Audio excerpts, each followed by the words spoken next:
I'm Jewish.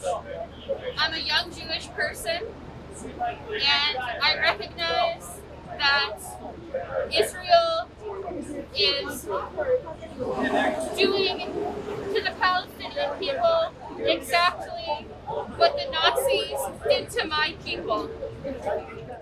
Alors que la ville de New York était témoin de manifestations pro-palestiniennes vendredi près de l'hôtel où séjournait le Premier ministre israélien Benjamin Netanyahou, ce dernier s'est présenté au pupitre de l'Assemblée générale des Nations unies et a affirmé qu'Israël se battrait pour une « victoire totale ».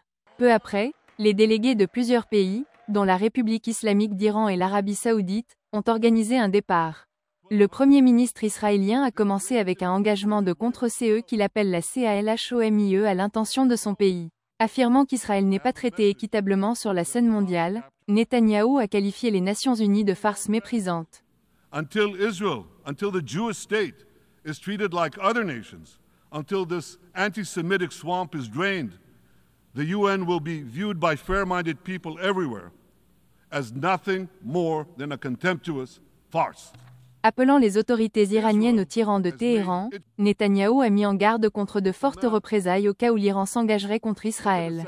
Il a promis de continuer les grèves au Liban jusqu'à ce que tous les objectifs d'Israël soient atteints. Just this week, the IDF destroyed large percentages of Hezbollah's rockets, which it built with Iran's funding for 3 decades. We took out senior military commanders who not only shed Israeli blood, but American and French blood as well. And then we took out their replacements, and then the replacements of their replacements. And we'll continue degrading Hezbollah until all our objectives are made. Les déclarations de Netanyahou ont suscité de vives critiques de la part de son homologue iranien, qu'il a qualifié de tueur de haut niveau lors de son discours au Conseil de sécurité des Nations unies.